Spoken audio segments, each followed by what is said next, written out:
Assalamu alaikum. Welcome to my YouTube channel Digital Library. Today's our topic is to discuss about the sclerenchymatous cells, sclerenchymatous tissues, the structures of sclerenchyma, its classification and functions of sclerenchymatous cells. Lecture start करने से पहले अगर आप मेरे channel पे new हैं तो please इसे सब्सक्राइब करें और बेल आइकन का बटन प्रेस करें ताकि आपको हमारी लेटेस्ट अपडेट्स मिलती रहें। आते हैं अपने टॉपिक की तरफ, स्क्लेरेनकाइमा। जैसे कि स्क्लेरेनकाइमा से पहले मैं पेरेनकाइमा और कोलेनकाइमा के ऊपर भी वीडियो बना चुकी हूँ जिसमें मैंने ऑलरेडी डिस्कस किया है। यहाँ पे मैं अगेन डिस्कस कर देती हूँ कि प्लांट टिश्यूज़ की डिफरेंट टाइप्स होती हैं। सिंपल भी हो सकते हैं और कॉम्प्लेक्स भी हो सकते हैं। सिंपल मींस ऐसे टिश्यूज़ सिंगल सेल की टाइप से मिलके बने हों, यानी कि उनमें सेम तरह के ही सेल्स पाए जाते हैं उन टिश्यूज़ में, क्योंकि टिश्यूज़ का मतलब होता है ग्रुप ऑफ सेल्स, और ऐसे टिश्यू जिसमें सेम सेल्स ही एक ही किस्म के सेल्स पाए जाते हैं उनको हम सिंपल कहते हैं। ठीक है। और कम्प्लेक्स ऐसे टिश्यूज़ होते हैं जिनमें डिफरेंट टाइप्स के सेल्स पाए जाते हैं, जैसे कि जाइलम और फ्लोएम के अंदर भी डिफरेंट टाइप्स के सेल्स पाए जाते हैं। जैसे उनके अंदर अगर जाइलम की बात करें तो जाइलम के अंदर जाइलम पेरेनकाइमा मौजूद होगा, और इसके अलावा स्क्लेरेट्स, वेसल्स, ये सारे सेल्स जो हैं उसके अंदर पाए जाते हैं जिनके डिफरेंट फंक्शंस हैं, उनका स्ट्रक्चर डिफरेंट है। तो ऐसे टिश्यूज़ जो कि सिमिलर सेल से सेम सेल से मिलके बने हों, एक ही जैसी सेल से मिलके बने हों, उन्हें हम कहते हैं सिंपल टिश्यूज़। और परमानेंट मीन्स इनमें एबिलिटी नहीं होती कि ये अगेन डिवाइड हो सकें, जो कि मेरिस्टेमेटिक की एबिलिटी होती है कि वो अगेन डिवाइड होते रहते हैं। तो ऐसे सेल जो कि डिवाइड होने की एबिलिटी खो दें और एक बार इलोंगेट हो गए, डिफ्रेंशिएट हो गए, उनको हम परमानेंट टिश्यूज़ कहते हैं। Sclerenchyma cells are dead at maturity. ये जैसे मेच्योर होते हैं तो बिल्कुल डेड हो जाते हैं, जैसे कि ट्रीज़ की जो बार्क हैं वो भी स्क्लेरेनकाइमेटा सेल से मिलके बनी होती है। Sales do not have protoplast when they completely developed. जब एक बार कम्प्लीटली डेवलप्ड हो जाते हैं उनके अंदर प्रोटोप्लास्ट नहीं होता। इनकी सेकेंडरी सेल वॉल काफ़ी थिक होती है। Secondary cell wall is lignified and very hard. उसमें जो कंपाउंड प्रेजेंट होता है सेकेंडरी वॉल में वो लिग्निन है, काफ़ी लिग्निफाइड होती है जिसकी वजह से काफ़ी हार्ड होती है। Show intrusive growth. Intrusive growth एक ऐसी टाइप होती है सेल की इलोंगेशन की जिसमें सराउंडिंग के सेल जो हैं वो इतनी जल्दी से इलोंगेट नहीं हो रहे होते तो जितने के वो सेल्स होते हैं जो कि इंट्रूसिव ग्रोथ शो करते हैं, जैसे कि इधर है sclerenchyma cells. Classification of sclerenchyma based on size, two types of sclerenchyma are described. First, sclerates, and the second one is fibers. And their further classification, sclerates are classified in brachysclerates, macrosclerates, osteosclerates, asterosclerates, and trichosclerates. Two types of fibers, xylary fibers and extraxylary fibers. Xylary fibers, fiber tracheids, libriform fibers, gelatinous fibers. Extraxylary fibers are phloem fibers, cortical fibers, perivascular fibers. इनको हम one by one detail से पढ़ते हैं और आपको इंशाल्लाह समझ आ जाएगा। फर्स्ट है sclereids. These are short cells. इनको सेक्लैरिड्स को याद रखें कि ये शॉर्ट सेल्स हैं, साथ साथ ये डायग्राम भी देखते जाएं। These are short cells, also called stone cells. Possesses very thick and hard cell wall. That's why they are called stone cells. Cell lumen is very small, यानी कि जो इनके अंदर सेल का ल्यूमेन होता है, जो फ्लूइड होता है, वो बहुत ज़्यादा स्मॉल होता है। Shape of sclereids varies. इनकी शेप डिफरेंट हो सकती है, डिफरेंट टाइप्स हैं स्क्लेरेट्स की, तो उसके अकॉर्डिंग उनकी शेप्स भी डिफरेंट हो सकती हैं। सेकेंडरी वाल थिकनिंग इज़ अनइवन होती है, बिल्कुल एक यूनिफॉर्मिटी में इनकी सेकेंडरी वाल की थिकनिंग नहीं होती। और पोसेसिस मैनी पिट्स। पिट्स थिन एरियाज होते हैं सेकेंडरी सेल वाल के ऊपर। ये बिल्कुल ऐसे होते हैं जैसे डिप्रेशन हुआ होता है वाल के ऊपर, और ये पिट्स सेल के दरमियान में ट्रांसपोर्ट करती है मिनरल्स को, वाटर को, उसमें ये हेल्पफुल होती है। और पिट्स का अगर कम्प्लीमेंट्री डिप्रेशन हो, यानी कि उसके सामने उसके जैसी एक पिट प्रेजेंट हो, तो उसे हम कहते हैं pit pair. Sclereids abundantly present in plant parts. Sclereid nuts की फ्रूट वाल्स में प्रेजेंट होता है, और इसके अलावा ये फ्रूट्स के जो पल्प होते हैं लाइक गावा के अंदर, पियर के अंदर, जो लेग्यूम्स हैं उनके सीड कोट के अंदर स्क्लेरेट जो है वो प्रेजेंट होता है। These are types of sclereids based on the शेप। इनको हम one by one read out करते हैं। फर्स्ट पे है ब्रेकिस्क्लेरेट्स। Shaped like parenchyma. इनकी शेप बिल्कुल पेरेनकाइमा की तरह होती है। Cells are isodiametric and polygonal. Isodiametric का मतलब होता है, iso mean same, diametric means dimension, यानी कि ऐसे सेल जिनकी सेम डायमेंशन हो उनको हम कहते हैं आइसोडायमेट्रिक सेल्स। और ये वाले सेल्स मोस्टली पेरेंकाइमा में होते हैं, चूँकि ये सेक्लेरेट्स भी पेरेंकाइमा से मिलते हैं तो इनके भी आइसोडायमेट्रिक सेल्स होते हैं। The cells have nearly equal diameter throughout the cell, यानी कि इनका जो डायमीटर है वो कम्प्लीटली सारा बिल्कुल सेम होगा। पोलीगोनल मीन्स ये इस तरह जुड़े होते हैं कि इनके एंगल्स ये बने हों जैसे बेंजीन लाइक स्ट्रक्चर, और इनके सारे जो है इनके अंदर इंटरसेलुलर स्पेसिस नहीं होती, और फिर ये कम्पैक्टली एक दूसरे के साथ पैक्ड होते हैं। Found in fleshy edible parts of fruits, जैसा कि मैंने पहले भी डिस्कस किया, ये गावा के अंदर भी प्रेजेंट होते हैं।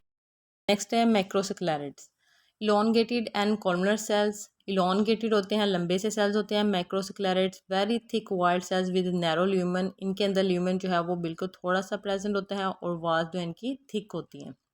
Occur in epidermis cells of seed coat, seed coats की जो सबसे बाहर वाली लेयर होती है जिसको हम एपिडर्मिस कहते हैं, एपिडर्मस सेल्स के अंदर भी ये प्रेजेंट होते हैं।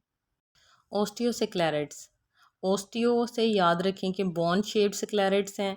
Bone shaped sclereids elongated cells with bulge end like the bones, जैसे बोन्स की ब्लज एंड होती हैं इस तरह, तो इनके भी ओस्टियोसेक्लेरिड के अंदर भी ऐसे ही ये ब्लज एंड्स होती हैं। Found in the seed coat of Pisum, Pisum means pea, मटर। एस्टिरोसेक्लेरिड्स स्टार शेप्ड होते हैं। एस्टिरो से याद रखें कि नेम में ही स्टीरो है तो ये स्टार शेप्ड होंगे। हैव लोब्स और आर्म्स, स्टार शेप्ड मीन्स इनकी लोब्स होंगी, आर्म्स होंगी, radiating from the central body, जैसे स्टार में होता है कि सेंट्रल से बाहर जो स्टार्स की आर्म्स निकलते हैं, इसी तरह एस्ट्रोसेक्लेरिड्स के अंदर भी आर्म्स निकलती हैं radiating from the central body. Number of arms vary, frequently found in petiole of Nymphaea. Nymphaea एक हाइड्रोफाइट प्लांट है, ठीक है, हाइड्रोफाइटिक जीनस है जिसमें डिफरेंट स्पीशीज आ जाती हैं। Trichosclereids hair like elongated sclereids हैं। ट्राइकोम्स हेयर लाइक, यानी कि ट्राइकोम से इसको याद रखें, अगर आप ट्राइकोम के वर्ड से फेमिलियर हैं तो आपको इजीली याद हो जाएगा। ट्राइकोम्स हेयर लाइक प्रोजेक्शन होती हैं एपिडर्मिस की, तो trichosclereids means hair like elongated sclereids, sometime branch occur in the leaves of Olea and Musa. Olea olive को ज़ाहिर कर रहा है और यहाँ मूसा जो है वो बनाना का प्लांट। ये मैंने इन सब की पिक्चर्स यहाँ पे एक स्लाइड में लगा दी ताकि आपको देखने में आसानी रहे। ये देखें, ब्रैकियोसेक्लेरिड्स बिल्कुल स्टोन लाइक हैं, मैक्रोसेक्लेरिड्स इलॉन्गेटेड हैं, ऑस्टियोसेक्लेरिड्स वैसे ही हैं जैसे बोन होती है और इनके बल्ज एंड्स होते हैं। एस्टिरोसेक्लेरिड्स देखें यहाँ पे स्टार शेप्ड और इनके आर्म्स है जो हैं वो सेंट्रल से बाहर रेडिएट हो रहे हैं। और ट्राइकोसेक्लेरिड जो है बिल्कुल ट्राइकोम की तरह हेयर लाइक स्ट्रक्चर ये आपको यहाँ पे नज़र आ रहा है। नेक्स्ट है fibres, second category of sclerenchymatous cells. First वाली हम स्क्लेरेट्स पढ़ चुके हैं, ये सेकेंड कैटेगरी है स्क्लेरन काइमेटस सेल्स की। Much elongated cells with pointed end, इनके इलॉन्गेटेड सेल्स होते हैं। Pointed end means needle like इनका एंड होता है, पॉइंटेड एंड होता है। Present in almost all plant parts. Lumen is very narrow, इनमें भी ल्यूमेन जो है नैरो होता है, यानी कि हम यूँ कह सकते हैं कि स्क्लेरेनकाइमा सेल्स के अंदर ल्यूमेन जो है वो नैरो होता है, क्योंकि स्क्लेरेट्स के अंदर भी नैरो है और फाइबर्स के अंदर भी नैरो है। Possess very thick and hard lignified secondary cell wall. Main mechanical support in plants, यानी कि इनका फंक्शन क्या होता है कि ये मैकेनिकल सपोर्ट प्लांट को प्रोवाइड करती हैं और यही मेन होता है, जो कि फाइबर्स ही मेन रोल प्ले करते हैं मैकेनिकल सपोर्ट प्रोवाइड करने में। फॉर्म द बंडल कैप और sheath, forms elements of xylem and phloem as xylem fibres and phloem fibres, यानी कि ये जाइलम और फ्लोइम के भी कंपोनेंट्स होते हैं, और जाइलम और फ्लोइम के कंपोनेंट्स में इनका नाम क्या क्या है कि इनको जाइलम फाइबर्स भी कहते हैं और फ्लोइम फाइबर्स भी कहते हैं।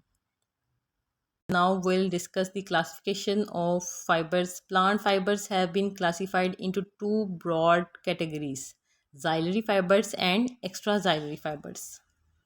अब ये कहते किसे हैं, आइए देखते हैं। Xylary fibres, fibres located in the xylem, यानी कि ऐसी फाइबर जो जाइलम के अंदर प्रेजेंट होंगी उनको हम कहते हैं xylary fibres. Also called wood fibres, ये इनके नेम है, ये एमसीक्यूज में भी आ सकते हैं, ठीक है, इनको याद रखिएगा। Different types of xylary fibres, fibres tracheids, libriform fibres, gelatinous fibres. Fibre tracheids, transitional forms between tracheids and extreme fibres. Fibre tracheids का पॉइंटेड एंड होता है, रिलेटिवली थिक वॉल होती है इनकी, एंड अ नैरो ल्यूमेन होती है। Tracheids का काम होता है उसने कंडक्शन करवानी होती है, लेकिन फाइबर ट्रैकेट्स का काम होता है ये मैकेनिकल सपोर्ट प्रोवाइड करता है प्लांट को। These are longer than sclereids but they are shorter than fibres, यानी कि स्क्लेरेट से तो लॉन्गर होते हैं, लेकिन जो एक्सट्रीम फाइबर्स हैं, जो लंबे लंबे धागा नुमा साख्तें होती हैं, थ्रेड लाइक स्ट्रक्चर होता है, उससे ये थोड़े छोटे होते हैं। नेक्स्ट है libriform fibres, highly specialised xylary fibres, ये बहुत स्पेशलाइज्ड जाइलरी फाइबर्स होते हैं। Long cells with narrow lumen, इनके सेल्स जो है काफ़ी लॉन्ग होते हैं, नैरो ल्यूमेन। क्योंकि सारे फाइबर्स हैं तो ये इनके जो सेल्स हैं वो इलॉन्गेट तो होंगे, कुछ ज़्यादा इलॉन्गेट होंगे, कुछ कम long. Possess numerous slit like pits, slit कहते हैं एक लॉन्ग स्ट्रेट लेकिन नैरो कट हो और नैरो ओपनिंग हो। Gelatinous fibers possesses cellulosic secondary cell wall, like lignin content in the secondary cell wall, इनमें lignin नहीं होता secondary cell wall में, जो cellulose होता है। secondary cell wall appear shining and gelatinous, और वो gelatinous सी होती है, चिपचिपी सी, और highly hydroscopic। hydroscopic mean जो readily water को absorb कर ले और can absorb and hold large amount of water found in the tension wood of some trees।